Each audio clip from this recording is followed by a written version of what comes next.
where do I think short form content is going to go? I think kind of the same things that matter are going to continue to matter, which is really good storytelling, values driven storytelling, not selling people a product, but actually communicating through values and connecting with them emotionally.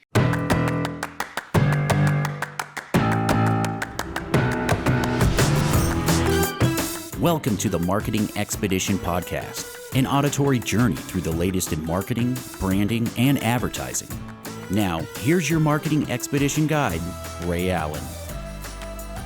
On this episode of the Marketing Expedition podcast, I get to speak with Kirstin Falk, and she is the Senior Advisor of Brand Strategy and Partnerships at Breakwater Studios, where she advises the team on scaling the business, fostering the brand, and leading strategic initiatives across marketing and client services. In her role, she guides the company's positioning in a competitive landscape and enables collaborations that amplify Breakwater's storytelling and reach.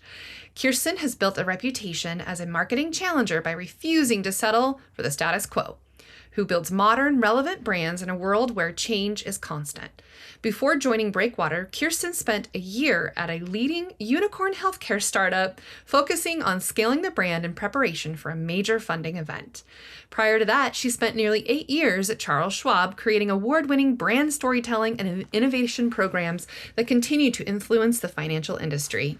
With a career spanning multiple sectors, including financial services, democratic politics, healthcare, nonprofit startups, and advocacy, Kirstin has held senior leadership positions from Washington, D.C. to the Bay Area.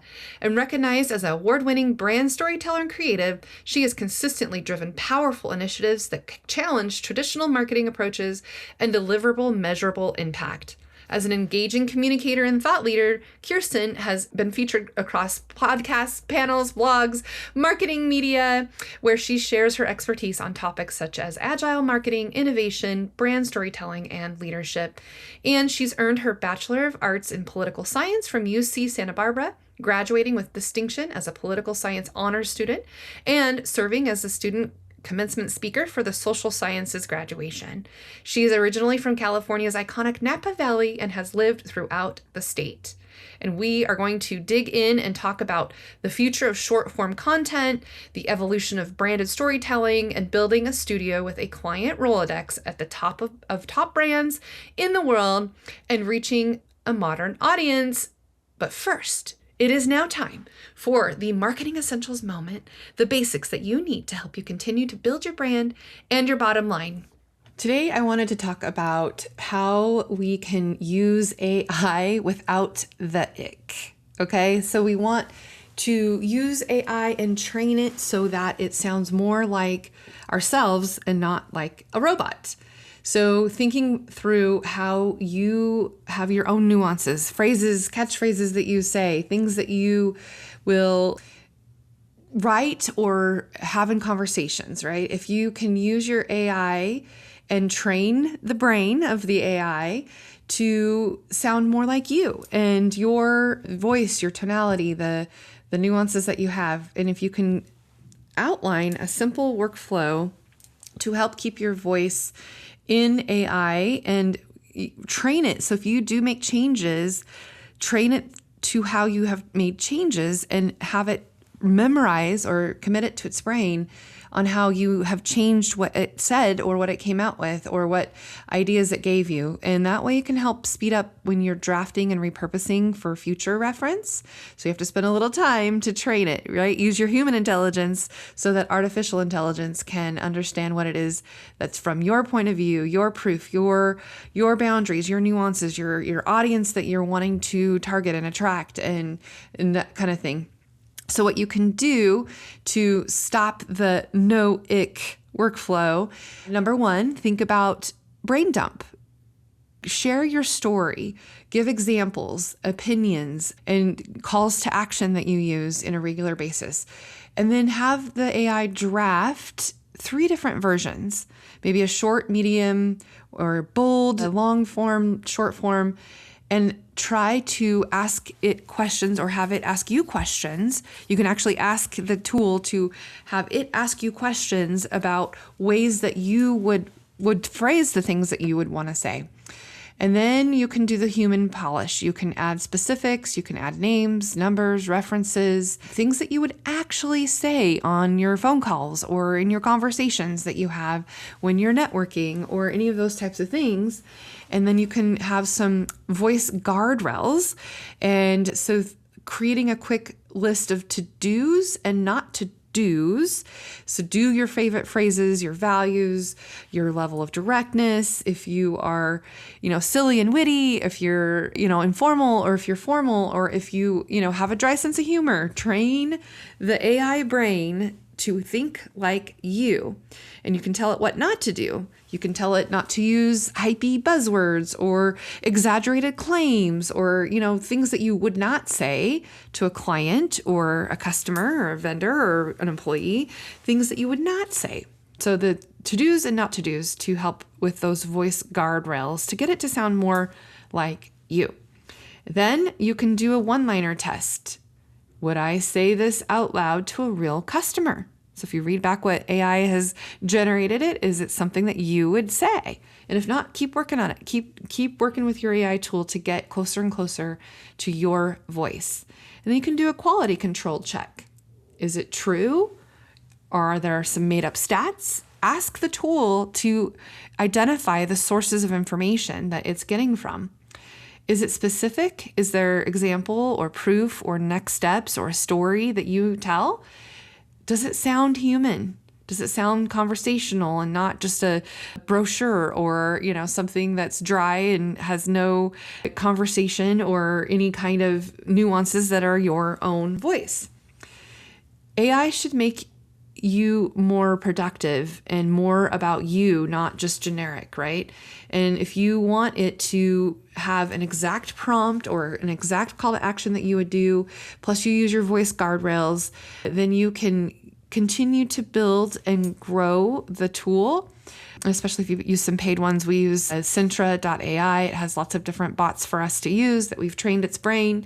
There's plenty of tools out there now, just so many to try to keep up with. But whatever tool you are using, my recommendation is to continue to correct it or, give it guidance, give it feedback. And all of that will continue to evolve and build into your voice. And then you can test it and continue to test it and get it to be better and better every day. All right, with that, let's get into the interview.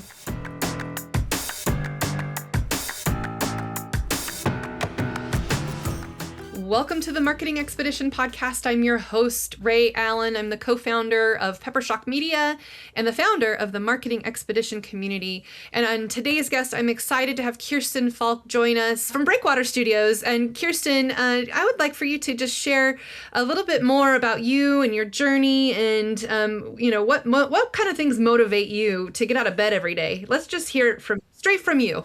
Great. Well, thank you so much for the introduction, and I'm super excited to talk all things marketing. So it's a great question. I just love brand marketing. I have to be totally honest. I love thinking about the challenges and building a brand, and for each brand it's unique and different, and it's just such a fun thing to be able to figure out how to get brands to build relationships with the people that they seek to build relationships with. So I have been in marketing for many years and spent over 7 years working at Charles Schwab, building the brand storytelling, brand innovation function, which was an incredible opportunity and a great job, and gave me so much exposure. And really helped me realize that there's a lot of marketing that sort of focuses on the mind part, educating people and informing them. And what really resonates with me is building a brand that creates emotional connection and building the heart part of the brand.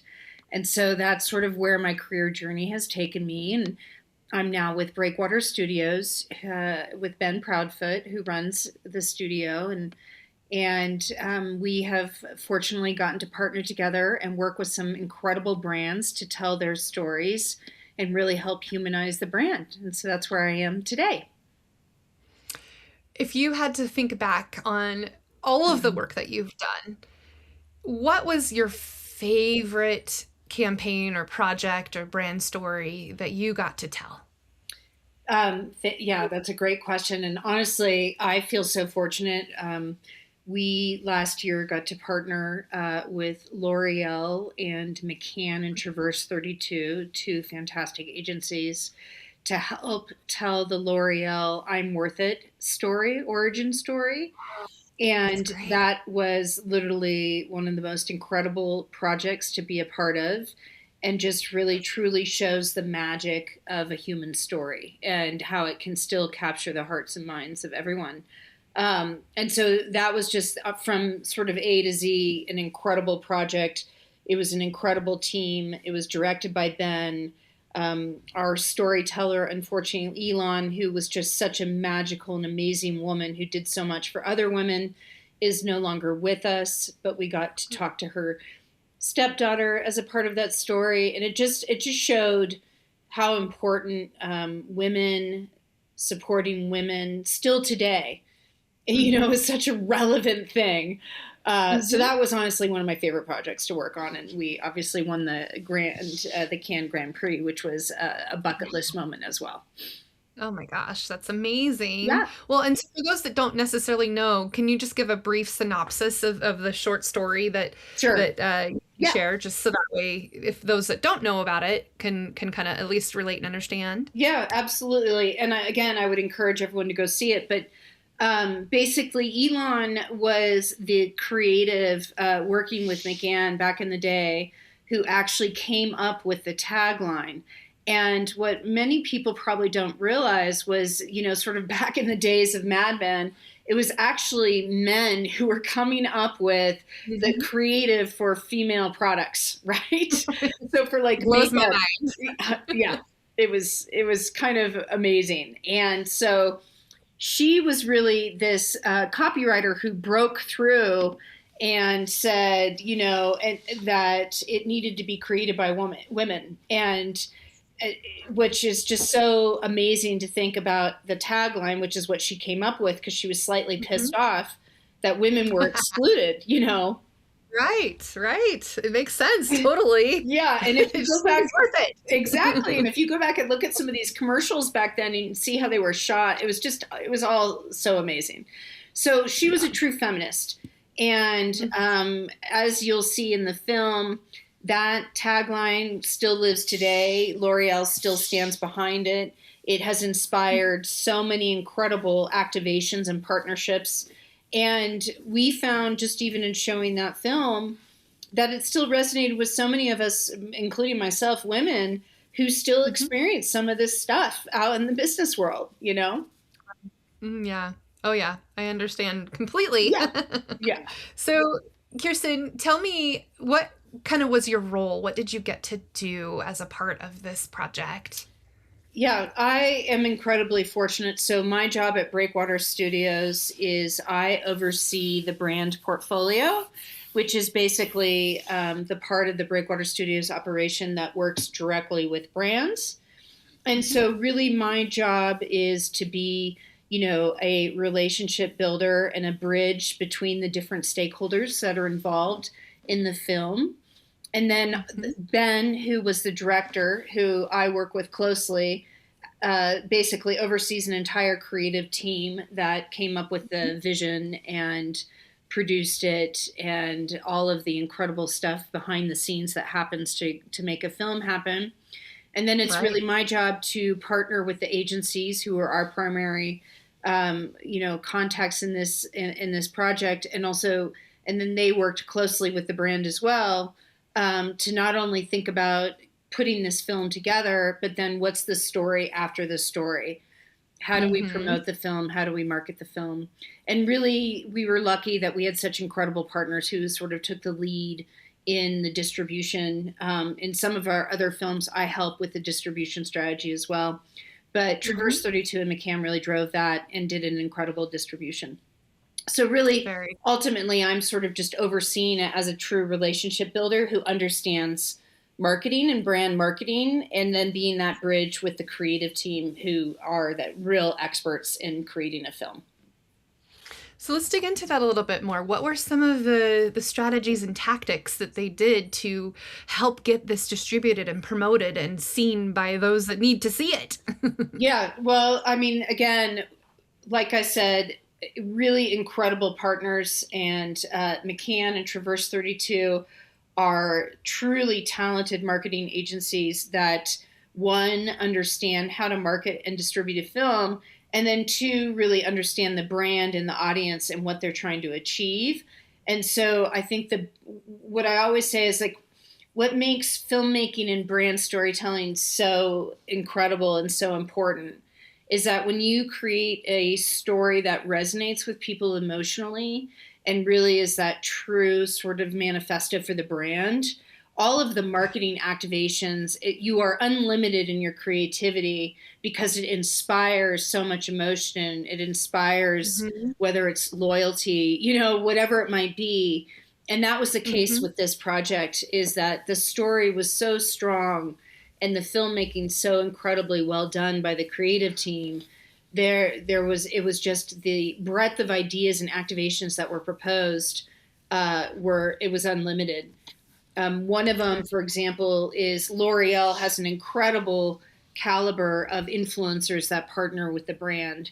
So we were very fortunate to have influencers and celebrities from around the world talk about the film and mention all the values behind the film. It was really incredible.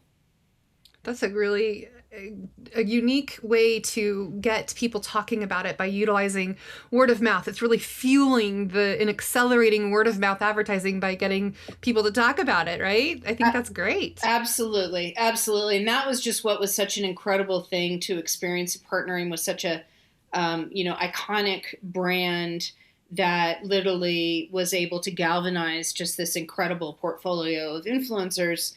And really, in addition to that, just there was some incredible activations, in Times Square and all the things that a large brand with a significant marketing budget can achieve. Right, right. And okay, pun intended, it was totally worth it. Yes, it was. Absolutely. Want to start a podcast but don't know where to begin? At Poderific, we don't just produce podcasts, we help you create auditory experiences that will captivate your audience. Our state-of-the-art podcast recording studio, powered by Peppershock Media, is designed for creators like you. Record with high-quality equipment supported by our expert team, and distribute your podcast across major platforms like Apple and Spotify. Whether you're launching your first episode or you're a seasoned podcaster, we got you covered. Visit Poderific.com today to learn how we can help you produce, record, and share your story with the world. Your podcast deserves to be Poderific. Let's talk more. One of the ideas we were going to discuss is the future of short form content. I know we did, you can do the film and make it long, but now let's talk and kind of shift gears a little bit. Let's talk about short form content and what you see the future of it evolving to. Yeah, I mean, I think, we are in such an interesting moment. I think it's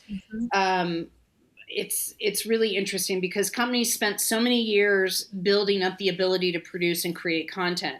And there are so many production companies and, everyone's sort of really focused on building that mechanism and that infrastructure.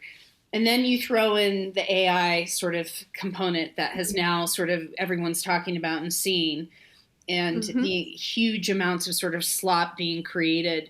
So where do I think short form content is going to go? I think kind of the same things that matter are going to continue to matter, which is really good storytelling, values driven storytelling, not selling people a product, but actually communicating through values and connecting with them emotionally. And there's a whole bunch of different forms and formats that can take. Whether it's a couple seconds on a TikTok video or something longer, more 10 to 15 minutes in short film like what we do. But I think all of those things are going to still continue to matter as actually we are inundated with more and more content that is being created, through AI. Oh, yeah, definitely. And AI is getting really good about making sure that you have the right number of hands and, different things like that. Yes. it's interesting. It's going to be difficult to tell whether it's fake or not, right? I think that more and more it's just continuing to evolve. But to your point, though, being able to have a good story behind what we're doing and sharing and showcasing, and nothing is going to beat the actual showcasing of people's faces and their voices, and being and relating to those people. AI just can't do that. Absolutely. And I think that is what will continue to be important to people. And I know the term is used quite a bit, but ultimately consumers seek authentic experiences and interactions with brands that represent their values. And so, creating whatever type of content you create, like short form content, it needs to reflect that and to be real, and not be something that is really out of character for what your brand represents. And so I think, again, I really believe ultimately that human story will continue to be one of the most important and impactful things that you can do as a marketer. And it can be short form. What I really believe in is almost sort of a content ecosystem, which is, a variety of forms and a variety of sort of times of, and that all of them, each of those different pieces help tell an important part of that story. The quotable moments, the things that the people experience in real time, in real life. Yes. Those are definitely good ways to do it. If you were to start working with a new brand, or maybe it's a brand that's been around a long time, walk me through the process. What happens? How do you go from, hi, I want to work with you, to let's dig in and get it done? It's a great question. And as you can imagine, I think every brand is different, but I'll tell you what really works and sort of sets a situation up for success. At Breakwater, what we really like to get aligned around is ensuring that there is a brief where it is very clear that the brand knows what it wants to be, how it wants to be represented, the stories that need to be told that really reflect its values. And, but that's basically sort of what we need, is just like that basic brief that sort of outlines what's the problem we need to help you solve through story. And then really the way it works at Breakwater is we have an in-house story team, development team, that goes out and really looks for those stories. Sometimes a brand will come to us and have the story and have the storytellers already, which really sort of can accelerate the process. Or we need to go out there and really partner with a brand to find the right stories. Give me an example. Like, how did that happen? What was a story that you went and sought and found and then performed and did? Yeah, I mean, I think even just going back to sort of the L'Oreal project, basically the team knew that they wanted to talk about the origin story of Elon, but Ben really went out there and found Elon and interacted with her and had interviews with her, to really help develop that story. And Breakwater is a documentary shop, right? So we are atypical in that we don't create storyboards, we don't create scripts. We really believe that the story will be found through the interview. And it's kind of this, like, I always think of it sort of like a river, it's sort of meandering along. And things get developed that become clear and that really become part of this story. And so that is sort of our whole approach that's different and unique as documentaries filmmakers, is that we really don't start out saying this is what it's going to be. We know that we want to certainly hit on certain things or articulate certain things or bring up, past history, but we're not always quite sure where it's going to end up. And that's kind of the magic of the creative team in working and doing these interviews with the storyteller, of sort of ultimately ending up at these incredible stories. And then, just sort of to finish out the process, basically once a story is produced, obviously the team goes on site, and films it. And then we go through a post-production process, which is actually where the brand is allowed to, sort of engage and communicate and give feedback and make sure we're not talking about something, that might make them uncomfortable. But we minimize that. We do a very agile sort of feedback process, and we call our client service kind of a leap of faith, which is the idea that we're really the experts as filmmakers. And so that's our job. And, you know, the brands are really the experts on them. So we try and keep that really clear and clean. So do you get to do the interviews, or is that what your creative team does? The creative, the director, basically the director of the film, and we work with a variety of directors, is the one who would do the interview. And we have a whole process around that to create a very sort of intimate and, transparent environment so that the storyteller really feels comfortable. And that's kind of the magic of our directors, who are really able to build these relationships in a short amount of time, where people really, in a way, kind of tell the full story or bring up things that they've never mentioned. You know, it's really important to create that kind of trust in that. But that is all by our creative team. I don't do that part. Right. So do you feel that when you can have those candid moments, like where the interviewer is getting the interviewee to really dig in and dig deep, do you normally don't have the brand there or the client there, or are they usually there too? No, we for the most part do closed sets, again, just because we find that to truly create those intimate moments, it's really important to keep the set small and really enable the relationship, the interplay to occur between the director and the storyteller.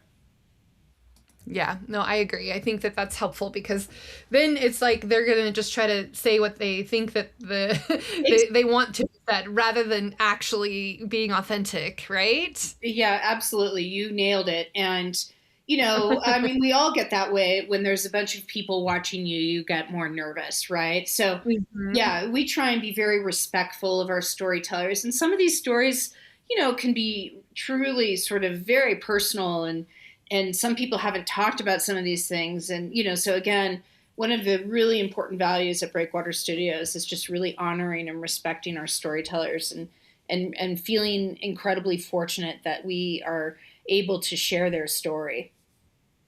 I think that's the magic in all of it. And then being able to reveal that to the brand at the end, that's like a really good feeling most of the time. I mean, you would hope that it would be, right? Yes. No, listen, Breakwater, the creative team, as I said, is, Ben's won, the whole team's won multiple Academy Awards.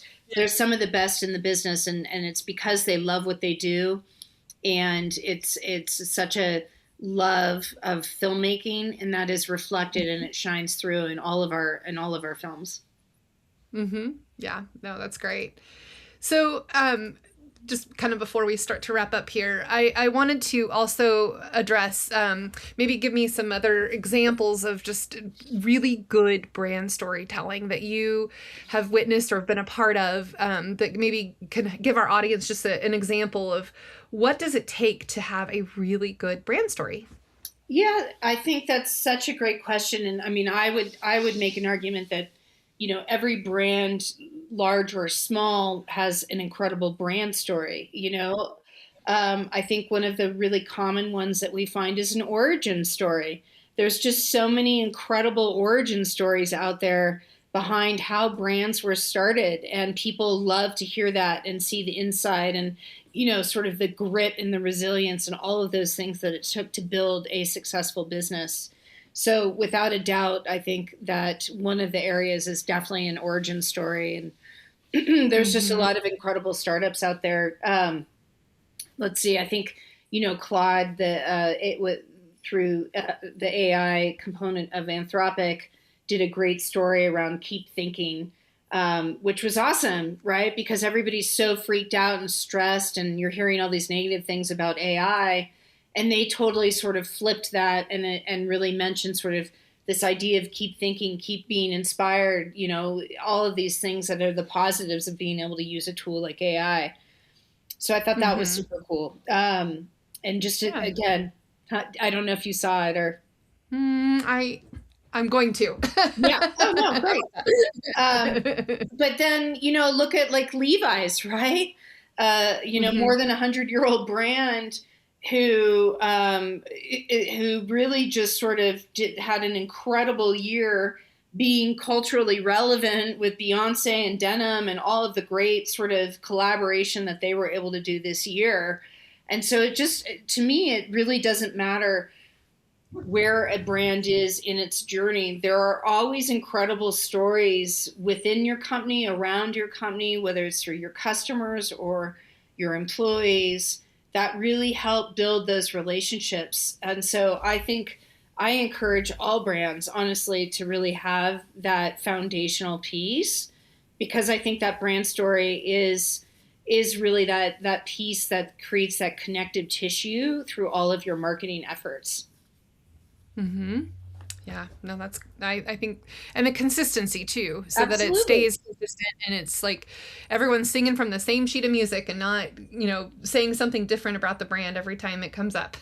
Absolutely. And, you said just for examples, I think a lot of the outdoor brands really understand brand storytelling, Patagonia and Yeti and REI and North Face. I think they've all done great jobs around brand storytelling as well, if people want to go and look for examples. Yeah, absolutely. Well, let's if there's any other nuggets or words of wisdom that you'd like to share with the audience, and then also share how people can reach out to you. Yeah, thank you. Again, I think I've made it pretty clear as a brand builder, I do think that brand storytelling is a super important component of any brand's efforts. And I think what's so cool today is just there's so many amazing and unique and interesting ways to continue to tell stories, and so, yeah, I'm pretty fired up about where the space is going and the opportunity. And people can always reach out to me on LinkedIn. Always happy to hear from people. Yeah, that's great. Well, thank you so much for sharing and talking about brands and stories and documentaries and wonderful things today. I appreciate it. Thank you. I appreciate the time. Absolutely. And for those of you listening, the best thing that you can do for Kirsten and I is to share this with those that you know that need to hear what she had to say, and give us a review, because that is like podcast gold to all of us. And we so appreciate those of you who give us reviews. And with that, enjoy your marketing journey. Thanks for listening to the Marketing Expedition podcast. Want to continue the journey? Don't miss out on new episodes. Subscribe on iTunes, Spotify, Amazon Music, or wherever you get your podcasts.